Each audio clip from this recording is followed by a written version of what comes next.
with an assay sheet promising $23.40 a ton pressed to her chest. How could Martha Dalton tell if she was holding salvation, or the same lure that had already buried 3 men? The courthouse bells struck 7 as Martha Dalton folded the assay slip into quarters, the ink still tacky against her thumb. Snowmelt dripped from the eaves of Brennan's Mercantile, each drop keeping time like she couldn't afford. The paper crinkled as she tucked it inside her coat. $23.40 per ton, enough to change everything if the numbers held true. "Morning papers don't usually smile back," said Thomas Burke, emerging from the telegraph office with his leather satchel. His boots squelched in the March mud, and like smoke from a banked fire. "Just checking grain prices." Martha adjusted her shawl, feeling the assay's sharp edges against her ribs. "Widows got to know where the market sits." Thomas nodded toward the blue cloth draped across the courthouse steps. "Somebody's forgotten their washing." The quilt square caught morning light, its faded indigo pattern familiar as her own heartbeat. Martha's grandmother had stitched those stars during the Missouri winters, each point a prayer for spring. But the cloth didn't belong here, spread across courthouse stone like a flag of surrender. "Strange place to dry laundry," Thomas said, setting his cup on the Mercantile's porch rail. His fingers drummed against the wood, a telegraph man's habit, Martha noticed, always tapping out invisible messages. She stepped closer to the courthouse, her boots finding purchase on the wooden walkway. The cloth was deliberately placed, covering something embedded in the top step. A brass corner gleamed beneath the fabric's edge, catching sunlight like a coin.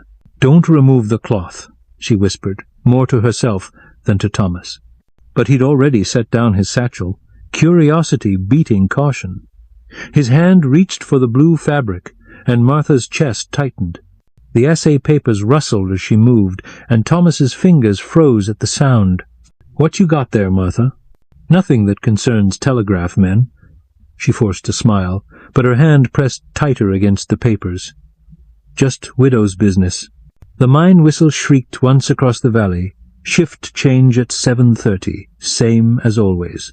But Thomas's attention had returned to the courthouse steps, his fingers working the cloth's corner loose despite her warning.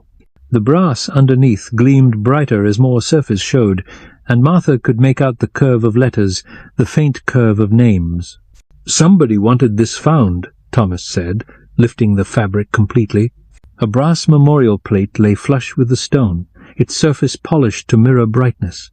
3 names were etched in careful script: James Morrison, William Hayes, Samuel Garrett lost to greed, the 15th of March, 1884. Below the names, a 4th line read, "The truth will surface." Martha's hand trembled against the assay papers. 3 years ago those men had died in the Clearwater mine collapse. The town had called it bad timber, poor engineering, the price of reaching too deep too fast. But Martha remembered other whispers, corners cut, safety ignored, profit over lives. Thomas studied the plate, then looked up at Martha. "You know anything about this?" The morning shadows shifted as clouds passed overhead, and Martha felt the weight of the assay against her chest. $23.40 per ton. The same ore grade the Clearwater had been chasing when the ceiling came down. "I know those men had families," she said quietly, "and I know they deserved better than they got." By 10 o'clock, word of the memorial plate had spread through Silverton like creek water through a broken dam. Martha sat in Millie's boarding house, the assay papers spread on the kitchen table, while Millie poured coffee that tasted of chicory and regret. "Somebody's stirring up old ghosts," Millie said, her voice pitched low. "The boarding-house walls were thin, and paying guests didn't appreciate political talk with their morning eggs. Question is whether it's justice or revenge they're after." Martha folded the assay along its creases, the paper soft as fabric now from handling. The numbers hadn't changed $23.40 per ton, but their meaning kept shifting like shadows on snow. If the Clearwater's collapse hadn't been accidental, if someone had pushed the miners past safety for the sake of rich ore, then Martha's own property, the abandoned claim her husband had left her, might hold the same deadly promise. "Thomas Burke was asking questions at the telegraph office," Millie continued, refilling Martha's cup. Wanted to know who might have paid for that brass plate when it got installed. Why nobody noticed it before. And metal work like that comes from Denver. Takes weeks to cast and ship. Somebody planned this months ago, maybe longer. Millie's weathered hands wrapped around her own cup, seeking warmth. Whoever it was, they wanted the whole town to see. The front door chimed, and Martha quickly refolded the assay, slipping it back into her coat. But it was only Doc Hensley, stamping snow from his boots and muttering about the weather. The old physician had attended all 3 funerals after the Clearwater collapse, had signed the death certificates that blamed cave-in and bad luck. "Morning, ladies." Doc hung his coat on the peg by the door. "Heard there's excitement at the courthouse." "Just somebody's forgotten quilt," Martha said carefully. Doc's eyes sharpened. "Quilt that happens to cover a memorial to dead miners? That's a coincidence with teeth, wouldn't you say?" Martha felt the assay papers crinkle as she shifted in her chair. Doc Hensley had been in Silverton longer than anyone, had seen the town grow from tent camp to permanent settlement. If anyone knew the truth about the Clearwater collapse, it would be him. "Those men died honest deaths," Doc said, but his voice carried the weight of doubt. "Cave-ins happen. Timber fails. It's the price of digging deep." $23.40, Martha said quietly, the words slipping out before she could stop them. Doc's coffee cup froze halfway to his lips. "What did you say?" The kitchen fell silent except for the tick of Millie's mantel clock. Martha realized she'd spoken the assay number aloud, had let the pressure of secrets crack her careful composure. "Nothing," she said. "Just thinking about grain prices." But Doc was studying her with the same intensity he'd shown examining patients, looking for symptoms beneath the surface. "Martha, if you know something about the Clearwater—" "I know it's closed," she interrupted, standing abruptly. The chair scraped against the wooden floor, and the sound echoed through the boarding-house like a gunshot. "And I know some questions are better left buried." She headed for the door, her hand pressed against the assay papers. Behind her, she heard Millie and Doc exchange whispers, but their words were lost beneath the sound of her own heartbeat and the distant call of the mine whistle marking another shift change. The schoolhouse bell chimed noon as Martha stood at the edge of her husband's claim, looking down into the valley where the Clearwater mine sat like a wound in the mountainside. The abandoned headframe pointed at the sky like an accusation, its timber blackened by 3 years of weather and neglect. She pulled the blue quilt square from her pocket. She'd retrieved it from the courthouse steps before anyone else could claim it as evidence.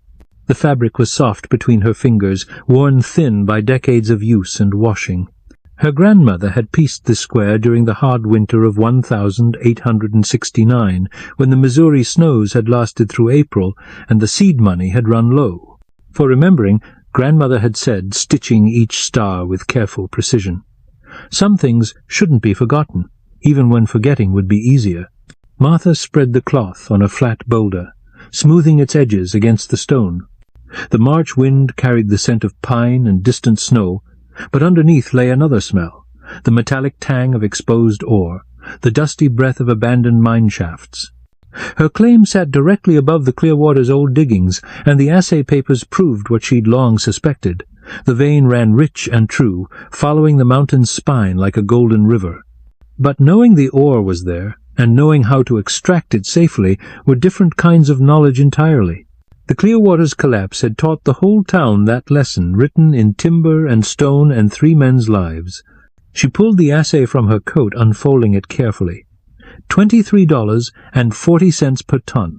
Rich enough to lift her from widow's poverty, rich enough to give her choices beyond taking in washing and hoping for kindness, but also rich enough to tempt her into the same mistakes that had killed Morrison, Hayes, and Garrett.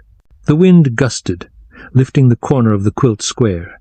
Martha pressed it flat again, and in that gesture felt the weight of belonging, not just to the land, but to the people who'd died for it, who'd loved it, who'd trusted it to hold their dreams in their bones. She thought of Thomas Burke's questions, Doc Hensley's knowing looks, the brass memorial plate that someone had installed in secret and revealed in public. The town was asking for truth, but truth had a price, and Martha wasn't sure she was wealthy enough to pay it. But sitting here with her grandmother's cloth, and her husband's claim, and the ghost of 3 dead miners, she realized that some debts couldn't be avoided. Some truths demanded telling, regardless of cost. She folded the assay papers and tucked them back into her coat. The quilt square went into her pocket, its blue fabric warm against her palm. Whatever came next, she'd face it with the tools she had: memory, courage, and the kind of stubborn love that kept a woman stitching through the hardest winters. By 2 o'clock, the Silverton saloon held more whispered conversations than a church confessional. Martha pushed through the batwing doors, the assay papers and quilt square making small weights in her pockets. The afternoon crowd consisted mostly of off-shift miners and merchants avoiding their wives, but she recognized several faces from the crowd that had gathered at the courthouse. Widow Dalton called Jake Morrison from his corner table. James Morrison's younger brother, she realized, the miner who'd been working double shifts to support his dead brother's family. "Buy you a drink?" "Coffee, if they have it." Martha approached his table carefully, aware that conversations were dying around them as other patrons strained to listen. "Heard there was some excitement this morning." Jake's laugh held no humor. "Somebody wants to make sure we don't forget what happened at the Clearwater. Question is, what good does remembering do when the mine's sealed and the dead are buried?" Martha sat across from him, accepting the coffee cup that appeared at her elbow. The brew was stronger than Millie's, bitter as mining camp justice. "Maybe remembering isn't about the dead. Maybe it's about the living." "You think somebody killed my brother?" Jake's voice dropped to a whisper. "Because if that's what you're saying—" "I'm saying your brother deserved better than he got. All 3 of them did." Martha pulled the assay papers from her coat, unfolding them on the scarred wooden table. "And I'm saying maybe they weren't the only ones put at risk for the sake of rich ore." Jake stared at the numbers, his weathered face going pale. "Where'd you get these?" "Same place your brother was digging when the ceiling came down." Martha's hand found the quilt square in her pocket, drawing comfort from its familiar texture. 23.40 per ton. Rich enough to make men careless, desperate enough to make them dangerous. The saloon's conversations had stopped entirely now, and Martha could feel eyes on her from every corner. But Jake Morrison was the only audience that mattered, the man whose grief had been carved into 3 years of extra shifts and bitter silence. "The Clearwater wasn't the only claim showing that grade," Martha continued, "but it was the deepest dig, the most ambitious. Someone pushed those miners past safe practices because they could smell the money in the rock. Someone like who?" Jake's fist clenched around his whiskey glass. "You got names or just suspicions?" Before Martha could answer, the saloon doors swung open and Thomas Burke stepped inside, his telegraph satchel slung over his shoulder. His eyes found Martha immediately, and she saw knowledge there, the kind of dangerous information that travelled over wire and arrived in coded messages. "Mrs. Dalton," Thomas said, approaching their table. "Mind if I join you? I've got some interesting news from Denver." Jake gestured to an empty chair, his attention still fixed on the assay papers. "Depends on whether your news helps or hurts." Thomas sat, pulling a yellow telegraph form from his satchel. Got a reply from the metalworks that cast that memorial plate. "Interesting thing is, the order was placed 6 months ago, paid for with a bank draft drawn on the First Bank of Silverton. Account holder was listed as Estate of William Hayes." Martha's breath caught. Hayes had been the youngest of the 3 dead miners, barely 22 when the cave-in took him. He didn't have an estate, died unmarried, no property. Exactly. Thomas spread the telegram on the table. So either a dead man ordered his own memorial, or somebody's been using his name to hide their identity. The bank draft was countersigned by Charles Morrison. Jake's whiskey glass hit the table hard enough to slosh amber liquid across the wood. "That's my father. He's been dead 8 years." "Another dead man's signature," Thomas said grimly. "Whoever's behind this has been planning for months, using the names of the deceased to cover their tracks. But they made one mistake. The brass plate includes a 4th line that wasn't in the original order. 'The truth will surface' was added after casting, etched by hand. Martha felt the pieces clicking together like the tumblers of a lock. Someone had wanted the memorial found, had orchestrated its discovery and placement for maximum impact. But the message wasn't just about remembering the dead, it was about exposing whoever had killed them. "There's more," Thomas continued. I sent inquiries to the territorial mining inspector, asked about the Clearwater investigation. Turns out the official report was filed by Owen Brennan, not the inspector himself. Brennan signed off on the cave-in as accidental. No further inquiry needed. Martha's blood turned cold. Owen Brennan owned the mercantile, held mining interests throughout the valley, and served as unofficial mayor of Silverton. He also had the authority to approve or deny new mining permits, including any attempt to work her husband's claim. Brennan knew those men were digging in bad ground, she said quietly. But he let them continue because the ore was too rich to abandon. That's a serious accusation, Jake said, but his voice carried hope now alongside anger. You got proof? Martha looked around the saloon, noting the faces of men who'd worked for Brennan, who owed him money or favors, who depended on his goodwill for their livelihoods. The afternoon light slanted through dusty windows, and she realized that whatever move she made next would echo through the whole community. She pulled the quilt square from her pocket, spreading it on the table next to the assay papers and the telegram. The blue fabric looked fragile beside the harsh realities of territorial politics and mining profits, but it carried its own authority, the weight of memory, the stubborn persistence of truth. This belonged to my grandmother, she said. She taught me that some things shouldn't be forgotten, even when forgetting would be easier. Those 3 men died because someone valued ore over lives. If we let that stand, if we keep pretending it was just bad luck, then we're saying that some people matter less than others, that their deaths were acceptable losses. The saloon held its breath, waiting for her decision. Martha folded the quilt square carefully, tucking it back into her pocket alongside the assay papers. When she stood, her chair scraped against the floor like a bell marking the end of one era and the beginning of another. The memorial plate wasn't meant to honor the dead, she said. It was meant to challenge the living. Someone wants the truth told, and they're counting on us to have the courage to tell it. The courthouse steps filled with people as the 4 o'clock sun slanted low across the valley, painting the gathered crowd in shades of gold and shadow. Martha stood at the top of the steps, the memorial plate gleaming at her feet like a brass mirror reflecting the town's collective conscience. She held the assay papers in one hand and the blue quilt square in the other, feeling the weight of testimony and memory. Owen Brennan pushed through the crowd, his face flushed with anger and exertion. "This is ridiculous, Martha. You're stirring up trouble over a mining accident that happened 3 years ago." Those men knew the risks when they signed on. Did they? Martha's voice carried across the courthouse square, reaching the miners gathered near the livery stable, the merchants clustered by the mercantile, the women who'd stopped their afternoon errands to witness whatever truth was about to be revealed. Or did someone convince them the risks were acceptable when they weren't?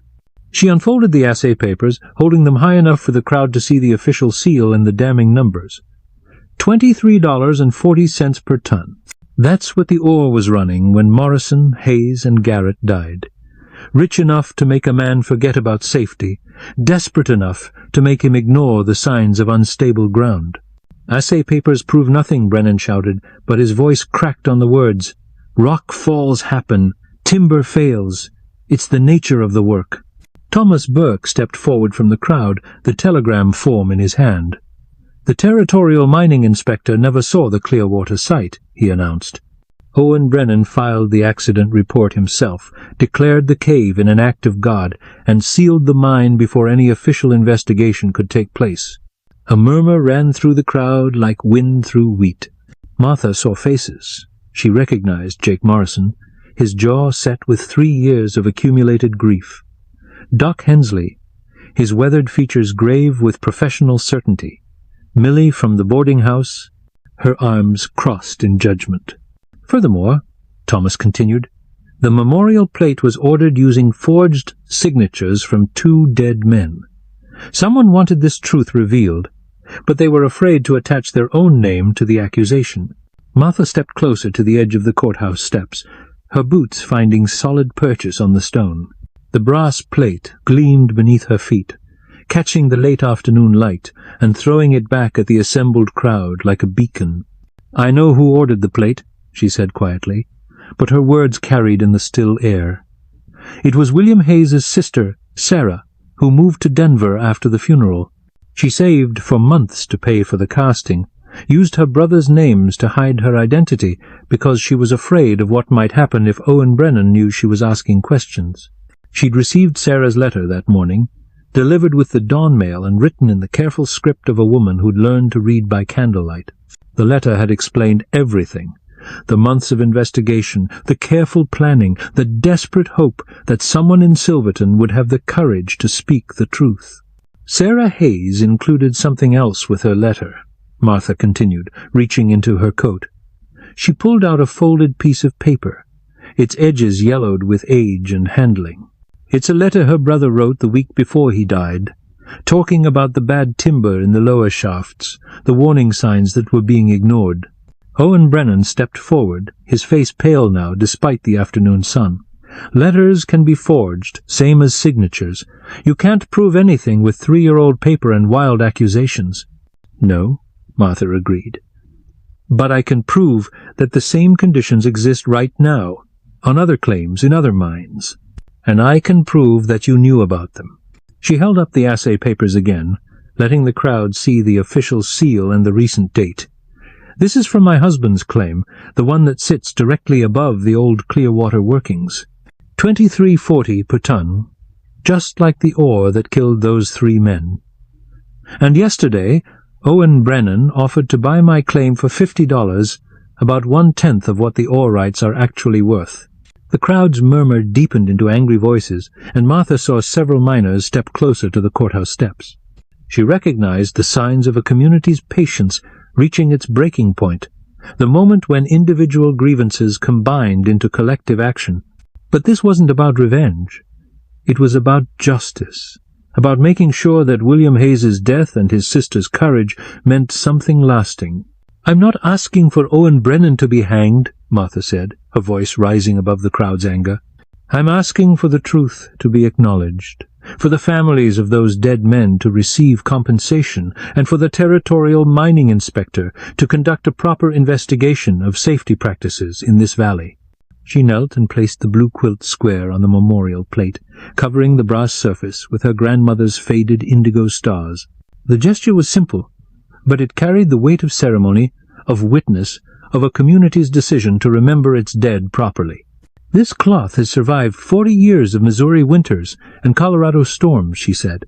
"It's outlasted droughts and blizzards, good years and lean ones. My grandmother stitched it to last, because she knew that some things are worth preserving." She stood, leaving the quilt square on the memorial plate like a flag of remembrance. Those 3 men deserved better than they got. Their families deserved honesty instead of convenient lies. And this town deserves to know that we value human lives more than ore profits. Doc Hensley stepped forward from the crowd, his medical bag in his hand and his face set with professional determination. "I'll testify to the territorial inspector," he announced. "I examined those bodies, saw the injuries that didn't match the official story. I kept silent for 3 years, but I won't keep silent any more." Jake Morrison joined him, his miner's lamp gleaming in the afternoon sun. "The boys at the Lucky Strike have been talking. We've seen the same corner-cutting, the same pressure to dig deep regardless of safety. If there's going to be an investigation, we'll tell what we know." More voices joined them: miners, merchants, women who'd lost husbands to cave-ins and gas explosions. The courthouse square filled with testimony, with truth that had been buried for 3 years under the weight of economic necessity and political convenience. Owen Brennan looked around at the crowd, his face gray as winter sky. "You don't understand the economics," he said desperately. "This town survives on mining. If we shut down every claim that shows risk, we'll all starve." "We understand perfectly," Martha replied. "We understand that dead miners don't buy supplies or pay rent. We understand that families broken by preventable accidents become a burden on the whole community. And we understand that a town built on lies is no stronger than a mine shaft propped with rotten timber." The courthouse clock chimed 5 times, marking the end of the business day and the beginning of whatever came next. Martha looked out over the crowd, seeing the faces of her neighbors transformed by the possibility of justice, of truth, of a future built on something more solid than greed and expedience. The brass memorial plate gleamed beneath her grandmother's quilt square, 3 names etched in metal and memory. But the 4th line, "The truth will surface," promised that those deaths would not be forgotten, that their meaning would outlast the men who'd profited from their silence.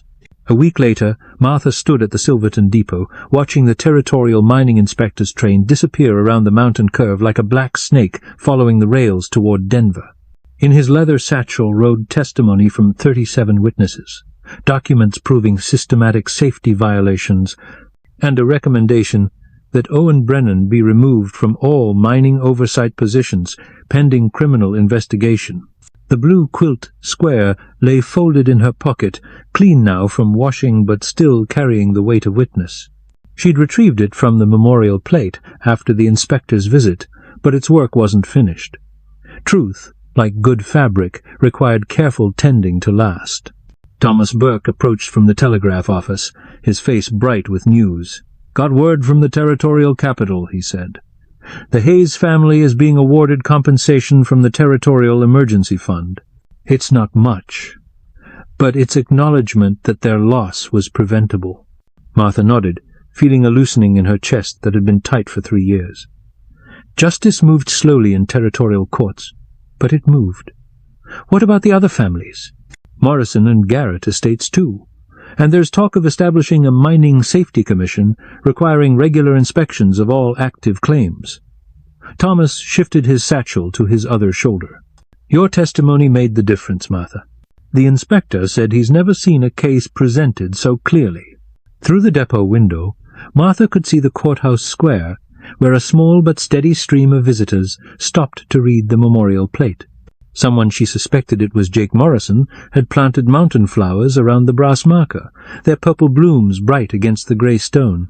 "The assay results came back from Denver," Thomas continued. "Your claim is even richer than you thought. The Geological Survey thinks the vein runs for at least half a mile, possibly more." Martha pulled the final letter from her coat, an offer from a Denver mining company to lease her mineral rights for $1,200 per year, plus royalties. Enough to live comfortably, to choose her own path without depending on charity or the kindness of neighbors, but also enough to require careful decisions about safety, about the balance between profit and human life.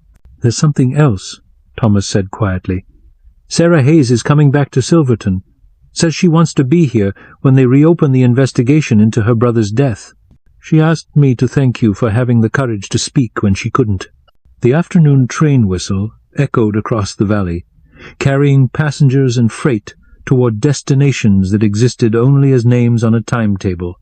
But Martha was exactly where she belonged, in a town that was learning to value truth more than convenience, memory more than profit.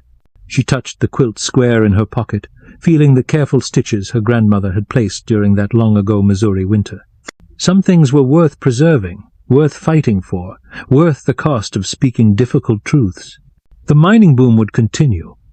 Colorado's mountains held too much wealth to remain idle, but it would continue with better laws, stronger oversight, and the knowledge that 3 men's deaths had not been in vain. Their names would be remembered not just on a brass plate, but in every safety regulation that prevented future tragedies. Martha walked back towards town, her boots finding easy rhythm on the wooden sidewalk. Behind her, the depot clock chimed the hour, marking another day's passage in a community that had chosen remembrance over forgetting, justice over expedience. The cloth had been removed, and the town had faced its truth. Now came the harder work of living with that truth, of building something better from the foundation of what they'd learned. But Martha had her grandmother's quilt square, her husband's claim, and the knowledge that courage once found could be summoned again when needed. Some things, she thought, were worth preserving. Some truths were worth the telling, regardless of cost. If something here touched you, stay a while. We'll carry the rest.